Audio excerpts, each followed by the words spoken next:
When the lawyer handed me the envelope, it felt lighter than air, a white rectangle that smelled faintly of aftershave and old paper, the scent of my father.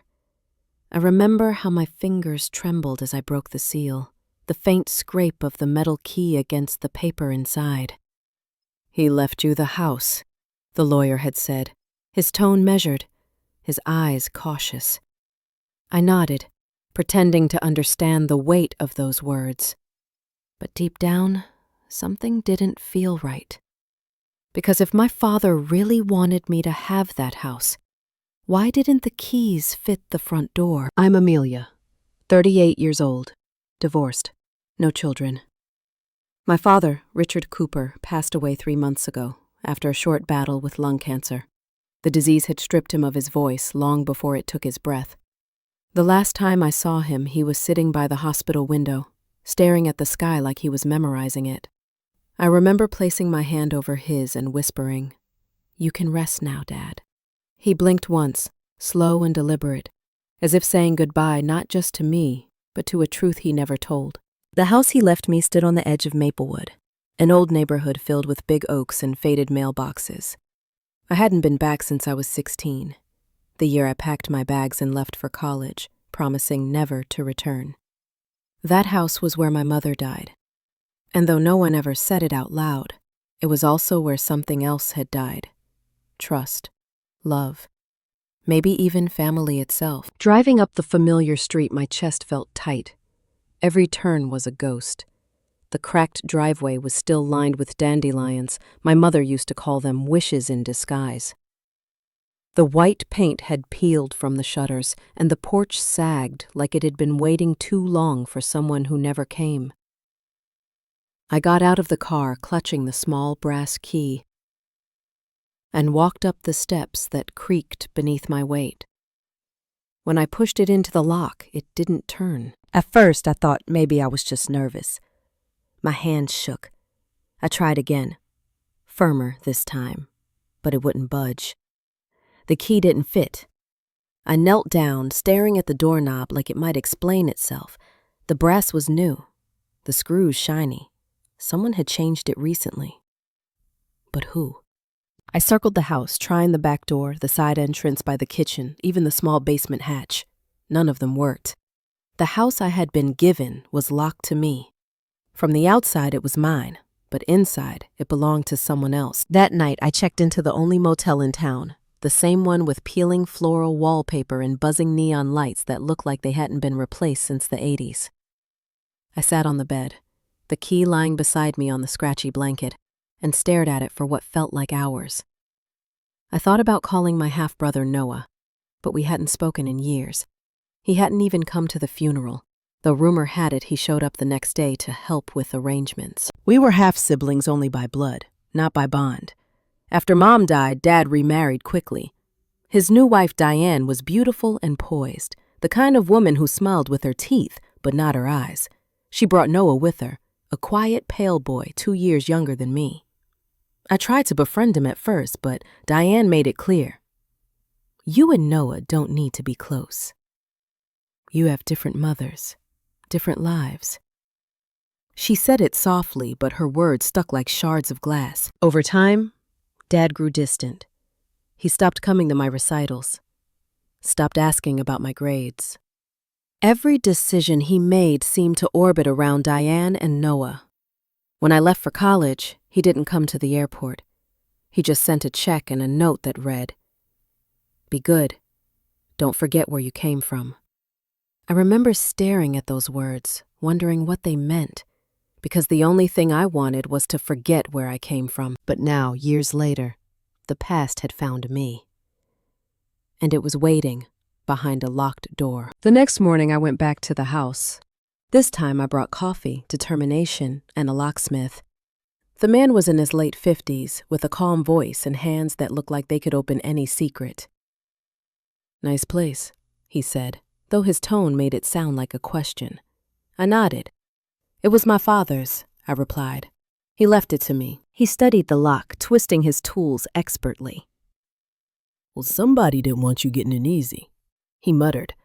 A few clicks later, the door creaked open. The smell that greeted me wasn't the dusty scent of abandonment I'd expected. It smelled lived in. The air was warm. The faint aroma of cinnamon lingered, and on the kitchen counter sat a half-finished cup of coffee, still steaming. I froze. "Hello?" I called out, my voice trembling. Silence. The locksmith looked uneasy. "You sure this place is empty?" I thought so. We stepped inside slowly. The floorboards groaned. On the hallway wall, new picture frames hung. Not my family, not my childhood memories, but someone else's. A young couple, smiling. A toddler on a swing. A dog with a red collar. I felt my pulse quicken. Who are these people? The locksmith frowned. "You want me to stick around?" "No," I whispered. "I'll be fine." He hesitated, but eventually left. The door shut behind him, and I was alone with a house full of strangers' laughter frozen in glass. I moved from room to room, my heart pounding harder with each step. My father's old study was now a nursery. The smell of baby lotion and soft toys filled the air. The master bedroom, once my parents', had been completely remodeled. The floral wallpaper was gone, replaced with soft blue-gray paint. On the nightstand lay a framed photo of Noah. And that's when it hit me. Noah lived here. He had taken over the house, my inheritance, while I was left with a useless key. I sank onto the edge of the bed, my head spinning. Anger flared hot in my chest. After everything, even in death, my father had chosen him. But then I noticed something else. A small wooden box on the dresser, the kind Dad used to keep his cufflinks in. My hands trembled as I opened it. Inside, there was another key, this one old and rusted, and a folded letter with my name on it. I unfolded it carefully. "Amelia, if you're reading this, then I'm gone. I know you think I failed you. Maybe I did. But there's more to this house than you remember. The truth is buried here. And the key you hold, it doesn't open a door. It opens the past." My throat tightened. I turned the key over in my hand, its edges worn smooth. What did he mean? What truth? That night, I couldn't sleep. I sat in my car outside the house, staring at the dark windows that once belonged to my childhood.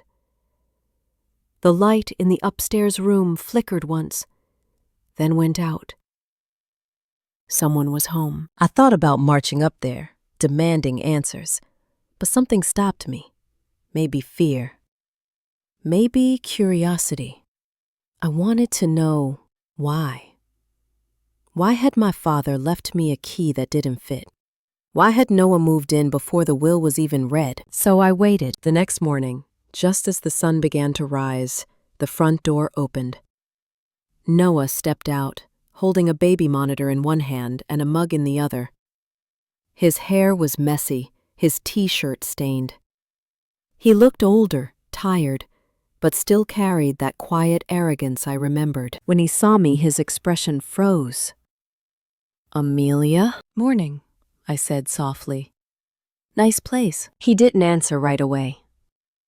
"You shouldn't be here." "Funny," I said, forcing a smile. Dad said the opposite. I pulled the lawyer's letter from my bag. He left me the house. Noah's eyes flickered. "That's not possible. Read it." He didn't take it. Instead, he whispered, "You don't understand." "Then make me understand," I snapped. He sighed, rubbing his temples. "It's not what you think. Dad, he wasn't himself at the end. Things got complicated." I stared at him, my heart pounding. "Complicated how?" He hesitated, then said something that made my blood run cold. "Because the house isn't really his to give." I blinked, thinking I'd misheard him. "What do you mean it's not his to give? He built this house. I grew up here." Noah took a shaky breath and leaned against the porch railing. The morning light caught the dark circles under his eyes. That's what we were told. But he didn't own it, not entirely. There was another name on the deed, someone you don't know. My voice cracked. "Who?" He hesitated, and for the first time I saw guilt flicker across his face. "Your mother." I froze. "My mother's name was on the deed?" He nodded slowly. "Yes, but that's not all. When she died, Her half didn't go to Dad. It went into a trust, one that you inherited when you turned 18. You were supposed to be a co-owner. My stomach dropped. Supposed to be? Diane and Dad, they...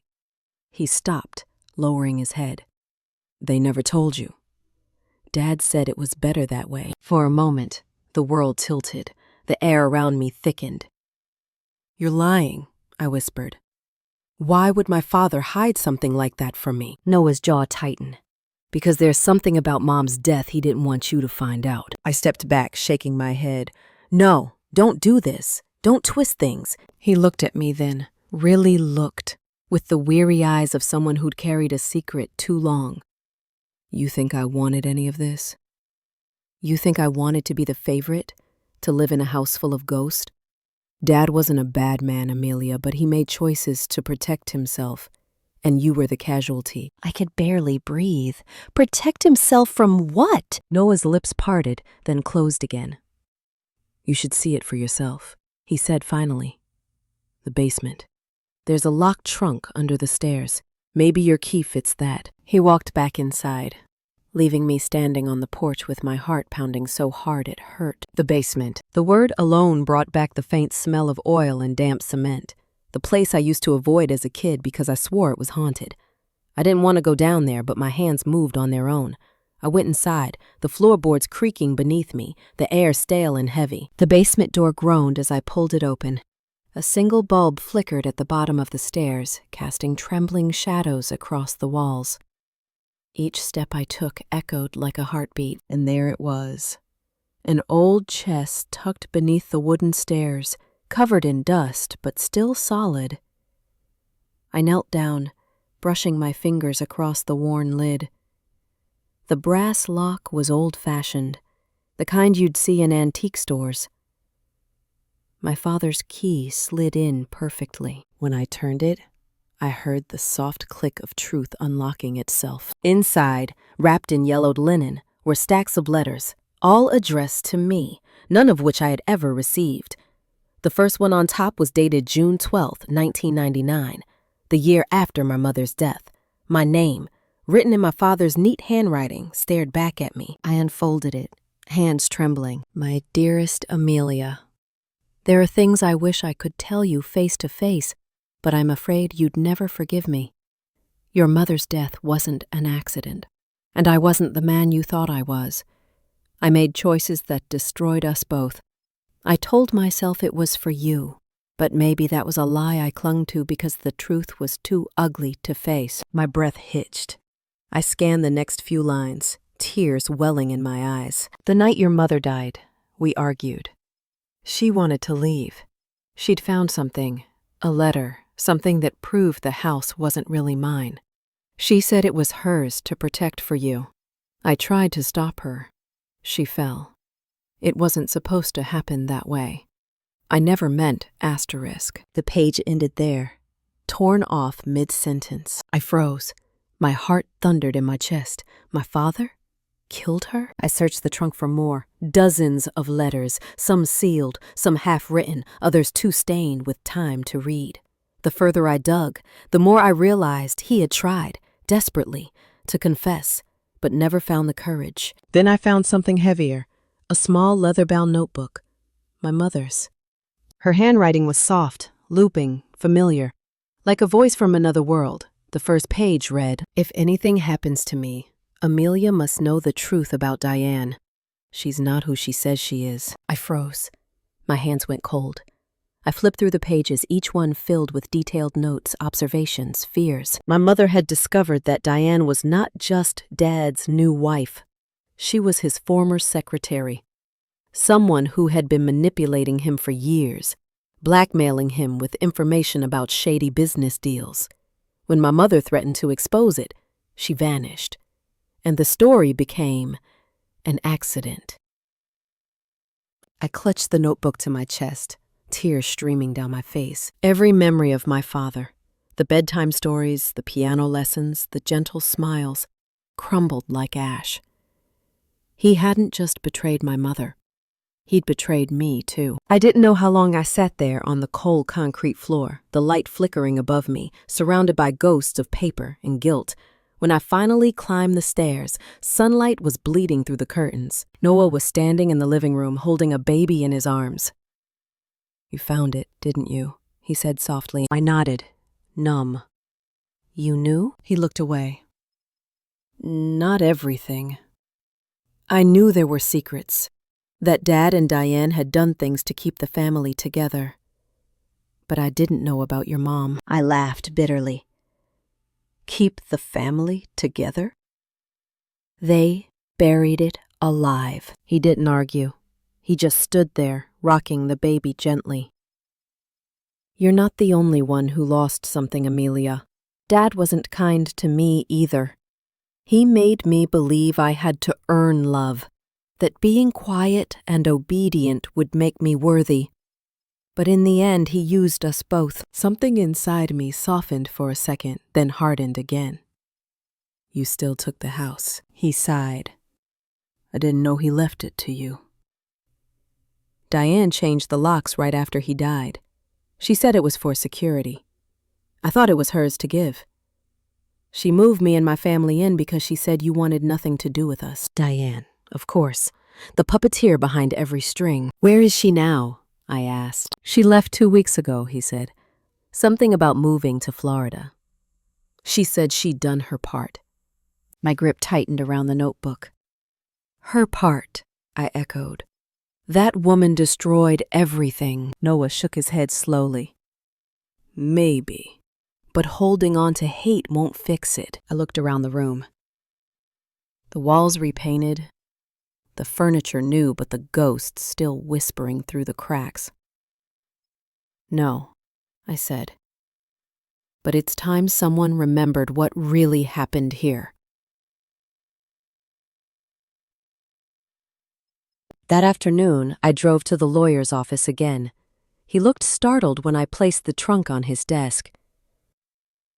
"Miss Cooper, call me Amelia," I said. "I need you to reopen my mother's case." He hesitated. "That was over 20 years ago." "I know," I said quietly. "But there's evidence now. Her journal, letters, everything." He exhaled slowly, adjusting his glasses. "You realize what you're doing, right? This could destroy your father's reputation. His name." "His name died with him," I interrupted, "but the truth didn't. And I'm done pretending." For weeks, I dug through archives, met with investigators, and filed petitions. Every night I returned to that house, unlocking more than just rooms. Memories, lies, fragments of who I used to be. Noah helped at first, but the deeper we went, the quieter he became. One evening, he said softly, "If this comes out, it'll ruin me too. My kids, they don't need that shadow." I looked at him, heart aching. "Then you should have thought about that before moving in." He didn't reply. He just turned away, his shoulders heavy with guilt. By the time autumn came, the truth was out. The court confirmed what my mother's journal hinted. My father had falsified ownership documents, and Diane had helped cover it up. My mother's death was reclassified as suspicious, an accidental fall under coercion. The house, legally, was mine, but standing in the empty living room, I felt no victory. The silence was suffocating. The ghost didn't care who owned the deed. Still, I stayed. I repainted the walls, the same soft cream my mother once loved. I reopened the windows to let the air flow, and in the evenings, when the light hit just right, I swore I could almost see her, smiling faintly, forgivingly. One night, I sat on the porch, the old key dangling from a chain around my neck. I realized something strange. For all the pain, I finally felt free. The days that followed felt both hollow and heavy. I had won the house, but lost the man who raised me all over again. Every creak in the floorboard sounded like an echo of his voice. Every framed photo of my mother looked more alive than I remembered. I started to notice things I'd never paid attention to before. The faint scratch marks along the basement door, the spot near the staircase where the wood had been replaced, the way one of the bedroom windows never quite latched right. It was as if the house itself carried scars, just like me. For a while, I couldn't bring myself to invite anyone over. It felt wrong to let other people walk through the aftermath of my family's secrets, as if the air here still belonged to them. But as the leaves began to fall, I started to crave company. Or maybe just truth from another mouth. So I invited Noah over. He arrived one Sunday afternoon, wearing a look that said he wasn't sure if he was welcome. His wife stayed in the car with the baby, while he stood at the porch, hands stuffed in his pockets. "Nice place," he said quietly, echoing my words from months before. I didn't smile. "It's cleaner now," he nodded, glancing around. "You've done a good job. It feels different because the lies are gone," I said simply. He looked at me with something like regret. "Amelia, I never meant for it to go this far. I didn't know what Diane was doing until it was too late. And Dad?" "Don't," I interrupted. "We both know what he did." He swallowed hard, his throat bobbing. "I just wanted you to know. I'm sorry. For all of it. For letting her manipulate me. For being too afraid to see the truth." For a moment, I said nothing. Then, to my own surprise, I found myself saying, "I believe you." The words tasted strange, like forgiveness. Tentative and uncertain, but I meant them, because hating him had kept me trapped in the same house I was trying to rebuild. We sat on the porch for hours, not talking much. The baby's soft laughter drifted from the car, and for the first time, the sound didn't sting. It reminded me that new life could exist even in the ruins of old pain. Before he left, Noah turned to me and said, "You know, Dad used to say this house was alive. That it remembers." I looked at the peeling paint, the rusted mailbox, the shadows stretching across the yard. "Then maybe it remembers the truth now." He nodded. "Maybe that's enough." After he drove away, I went inside and stood in the living room. The evening sun poured through the window, painting the floor in gold. I closed my eyes and tried to picture my mother, her soft curls, her gentle voice, her scent of lavender and laundry soap. I imagined her walking through this same room, humming under her breath. For the first time since she died, I didn't feel haunted. I felt seen. But just when I thought the story had ended, life decided to twist the knife one last time. A week later, I received a small envelope in the mail with no return address. The handwriting on it was unfamiliar, but inside was a single sheet of paper. A copy of my father's medical records. Attached was a note. "He didn't die from cancer. Look deeper. A friend." My heart slammed against my ribs. My first instinct was denial. He'd been sick. I'd seen the hospital reports, the oxygen tank, the coughing fits. But as I looked closer at the photocopied pages, I noticed something strange. The date of death didn't match the last time I'd seen him alive. There was a full week unaccounted for. I called the hospital. The nurse confirmed that he'd been transferred to a private hospice care facility, one that Diane had arranged. She'd signed the release form, and that's when I knew Diane hadn't just stolen my childhood or my inheritance. She had silenced him. Fueled by anger and disbelief, I drove to that hospice the next day. The building stood at the edge of town, a sterile beige structure surrounded by wilted trees. The receptionist looked at me warily when I introduced myself. "We can't disclose patient details, ma'am," she said. I placed my father's death certificate on the counter.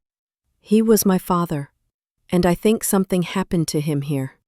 I just need to know who was with him when he died. Her eyes darted to the paper. After a long pause, she said quietly, "Give me a minute." When she returned, she slid a file toward me.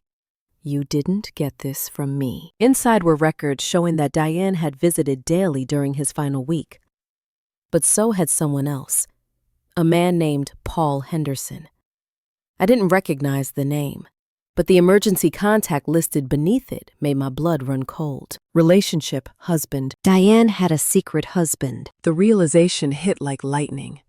All the manipulation, the greed. It wasn't just about my father's money. She'd been part of something bigger.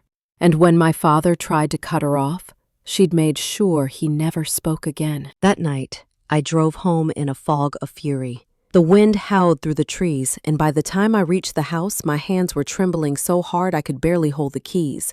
I stormed inside and threw the file on the kitchen table. The house creaked, as if listening. I whispered, "She killed you, didn't she?" The silence that followed was unbearable. I spent the next few weeks digging.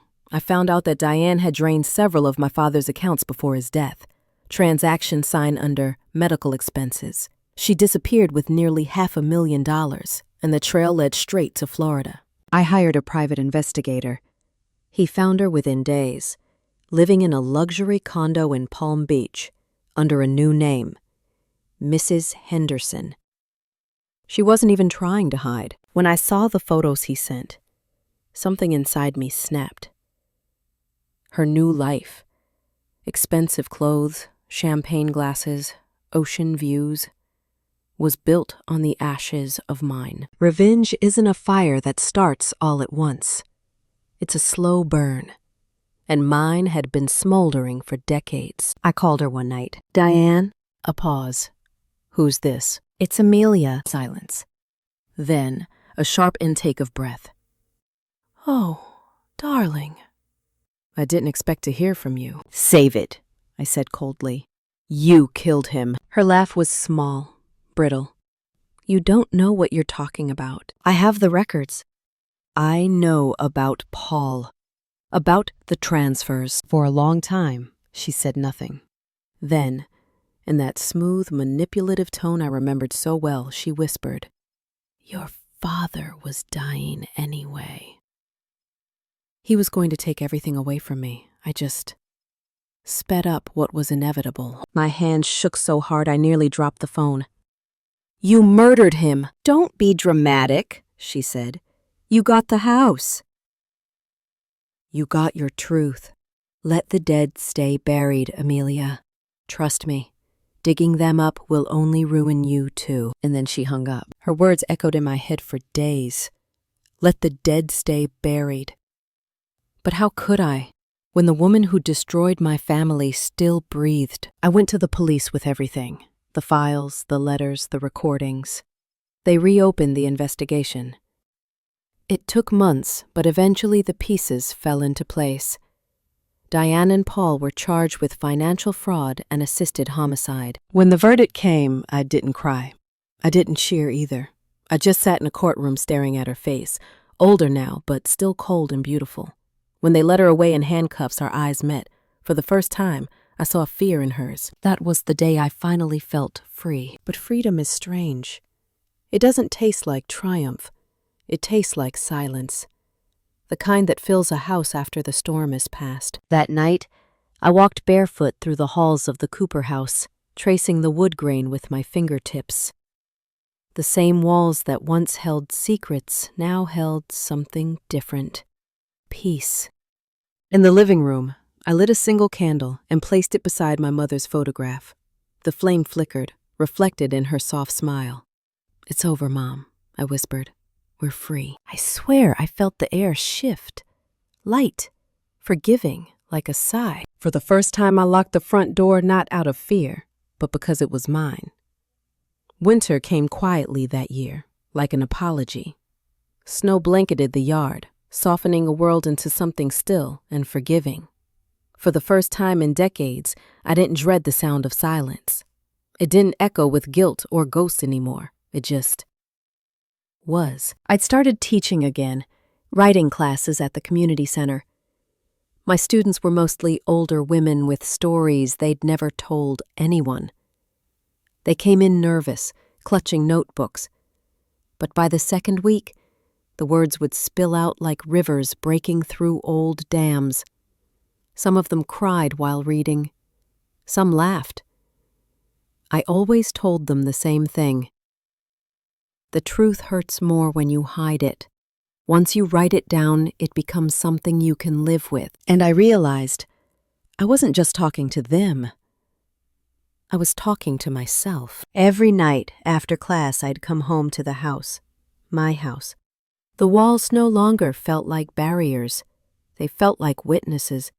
I filled them with music again, with laughter from the students I invited for tea, with the smell of coffee and lemon candles. Sometimes I even played my mother's old piano. My fingers were rusty, the notes clumsy, but it didn't matter. The music wasn't perfect, neither was I, but both of us had survived. One evening, as I was dusting the mantel, I found the old rusted key again, the one my father had left me. I hadn't worn it for weeks. I lifted it to the light and turned it over in my palm. Its edges were dull, its shape familiar. For so long it had been a symbol of pain, of unanswered questions. But now, somehow, it felt like something else. I walked out to the porch, the snow crunching under my feet. From there, I could see the big oak tree at the edge of the property, the same one I used to climb as a child. Beneath it was the small patch of ground where my mother had once planted her favorite flowers. I hadn't gone near it since I came back. Until now. I knelt in the snow, brushing away the frost. The soil was frozen, but I dug my fingers into it anyway, pressing the old key into the earth. "You kept your secrets too long," I whispered. "But now they can rest." The key disappeared beneath the white, and for a moment I thought I saw movement. Just the wind, maybe. Or maybe something more. I smiled faintly, my father's soul, my mother's sorrow, my own grief, buried together, finally at peace. As the months passed, the town began to change, too. People who once whispered about the Cooper scandal now greeted me warmly at the market. Some even asked if I'd sell the house. I always smiled and said no. Because this place, with all its cracks and creaks, wasn't just a home anymore. It was a story that belonged to me. Then, one spring morning, I received a letter. No name, no return address, just a single line written in neat cursive, "She's gone." No signature.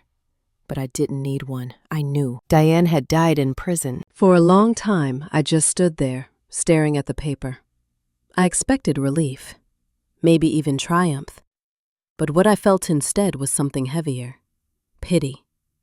Because even monsters have to live with what they've done. And I wondered if, in her final days, she'd finally realize that all the money, the lies, the manipulation, it had bought her nothing. I walked to the fireplace and tossed the letter into the flames. It curled into ash within seconds. I whispered, "Rest, if you can." That night, I had a dream. My mother was sitting at the piano, her fingers gliding softly over the keys. She turned to me, smiling, and said, "You did it, sweetheart. You brought light back into this house." When I reached for her, she faded like smoke. But I woke up with tears and peace in equal measure. Months later, Noah came by again. His little girl, now old enough to toddle, ran around the yard chasing Bubbles. He leaned against the fence, watching her with quiet pride. "She looks like Mom," he said softly. I nodded. "She does." He was quiet for a while before saying, "You know, I think Dad loved you." In his own broken way, maybe he thought hiding the truth would protect you. I stared out at the yard. Maybe. But lies never protect anyone. They just delay the pain. He exhaled, his breath visible in the cool air. "Yeah," he said. "I guess we both learned that." We stood there together, not as enemies or rivals, but as two people bound by the same past, finally willing to let it go. Before he left, he turned to me and said, "You ever think about selling this place? Starting over somewhere new?" I smiled faintly. "No, this house isn't just bricks and wood anymore. It's every mistake, every truth, every second chance. And it's finally honest." He nodded. "Then maybe you're home." After he left, I walked through the rooms one last time that evening, touching the frames, the doorknobs, the piano keys. The house hummed softly, as if breathing with me. I realized I wasn't afraid of it anymore. Later, as the sun dipped below the horizon, I sat on the porch with a cup of tea. Fireflies flickered in the yard, tiny sparks of life dancing in the dusk. I thought about everything that had happened. My father's betrayal, my mother's silence, Diane's cruelty, Noah's guilt, and my own anger that had burned for years. Every piece of it had led me here, to peace, not revenge. And maybe that was the real inheritance all along. Sometimes, life hands you a broken key, and you spend years trying to open the wrong door.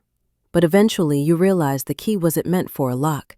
It was meant to show you that what's broken can still lead you home. So when people ask me about the house, I just smile and say, it's my father's gift and my mother's truth, and that's enough. Because forgiveness doesn't mean forgetting. It means choosing to live without the weight of what broke you. It means turning the page, finally. So if you've ever held a key that didn't fit, or carried pain that refused to rest, know this. Sometimes the door you're trying to open isn't yours anymore. Sometimes peace is found by letting go of the lock and building your own home, even if it's within the ruins of the one that hurt you. If my story touched something in you, if it reminded you of a truth you've buried, please share it. Tell me what door you've struggled to unlock and what you found when you stopped forcing it. Maybe someone else needs to hear it too. Like, share, and leave your story in the comments below, because the truth always finds its way home.